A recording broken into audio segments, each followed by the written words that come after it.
गांधारी माता बहुत उदास भी है, क्रोधित भी है।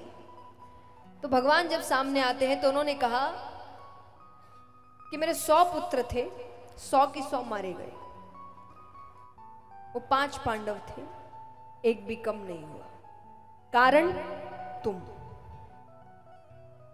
तुम नहीं होते ना, वो एक दिन नहीं बचते। तुम्हारी वजह से मेरा पूरा वंश खत्म हो गया। तो जैसे मेरा वंश खत्म हुआ ना, मैं श्राप देती हूं, तुम्हारा वंश भी खत्म हो जाएगा। तुम्हारे वंश में एक नहीं बचेगा। भगवान कहते अच्छी बात है।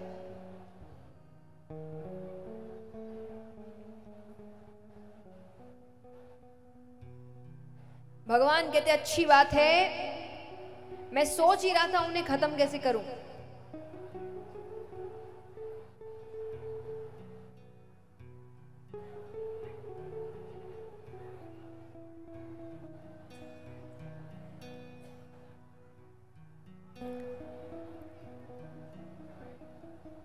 नहीं, ध्यान भी रखे, ठीक है भगवान ने, पर फिर भी ध्यान रखे सब। हाँ, खुद की वो भी सुनने आए हैं, लेकिन फिर भी आप भी ध्यान रखें। ऐसा नहीं कि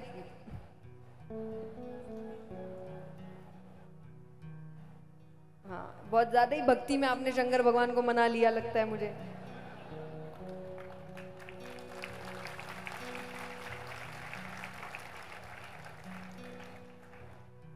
तो यहां पर भगवान ने कहा कि अच्छा है, मैं तो सोच ही रहा था उन्हें खत्म कैसे करूं।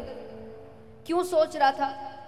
आज कोई साधारण व्यक्ति है, मान लीजिए कोई छोटी सी जगह है, वहां उसका पावर बहुत है, बहुत बड़ी पदवी पर है, थोड़ा सोर्स है, पावरफुल आदमी है। उसके बच्चे जब गलत काम करते हैं, गलतियां करते हैं और कोई उनको टोक दे, तो वो क्या कहते हैं? तुम जानते नहीं। अच्छी भाषा में कहे तो तुम जानते नहीं मेरे पिताजी कौन है, पर ऐसी भाषा का इस्तेमाल होता नहीं है, पर आप समझ ही गए होंगे। वो कहते कि तुम जानते नहीं। तो जो छोटी सी जगह में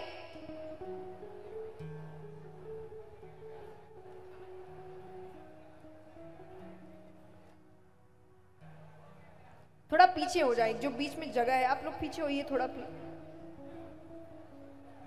वो आप चौथी बार बोल रहे हैं अभी मुझे। थोड़ा फिर भी थोड़ा पीछे हो जाइए, अपनी सुरक्षा अपने हाथ है, पीछे हो जाइए थोड़ा, आपसे निवेदन है। बैठो बैठो।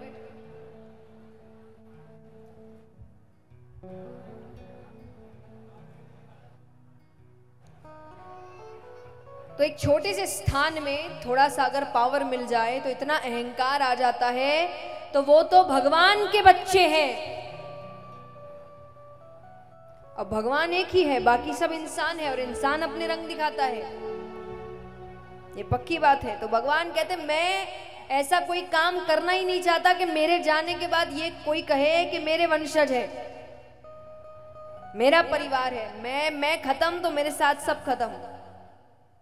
तो भगवान कहते मैं सोच ही रहा था, आपने मेरा काम आसान कर दिया।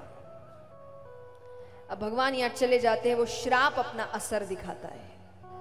अब यहाँ पर पुत्र पौत्र इत्यादि खेल रहे हैं, कुछ संत बैठे हैं, उन्होंने सोचा थोड़ा हंसी मजाक किया जाए। एक व्यक्ति को स्त्री का वेश दिया गया, उसके पेट के आगे कपड़े लगाए गए, गर्भवती स्त्री। अब वो जाते हैं संतों के पास, आकर कह रहे ये मेरी पत्नी है, बताना इसके गर्भ में लड़का है कि लड़की। अब वो कहे कि हम अभी काम कर रहे हैं, आप जाइए, हम बाद में खेलेंगे, हम भी आपके साथ खेलेंगे, क्योंकि वो भी जानते ये कौन है। ऐसे संतों को बड़ी जल्दी गुस्सा आता है, पर इन पर गुस्सा आ नहीं सकता। इसी बात का तो डर था भगवान को कि कोई कुछ बोलेगा नहीं इनको। तो भगवान ने योग माया से कहा कि उनके मस्तक पर जाकर बैठो, उनको क्रोध आना चाहिए। ऋषियों को क्रोध आता है। क्रोध में आकर उन्होंने कहा जिस गर्भवती स्त्री का वेश बनाया है ना, उसी गर्भ की जगह एक लोहे का मूसल निकलेगा जो तुम्हारे पूरे वंश को खत्म करेगा।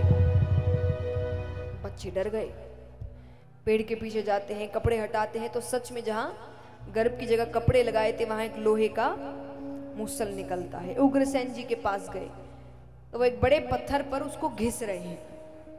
नदी के पास एक बड़ा सा पत्थर है, घिसते घिसते इतना सा टुकड़ा बच गया।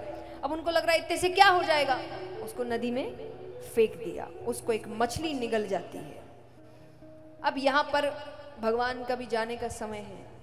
भगवान सबसे मिलकर जा रहे हैं। देवकी माता, वसुदेव जी, यशोदा मैया, नंद बाबा, उद्धव जी। देवकी माता ने कहा अभी तक मैं तुम्हारे लिए जीवित थी, अब तुम नहीं तो मेरे 6 बच्चे वापस करो।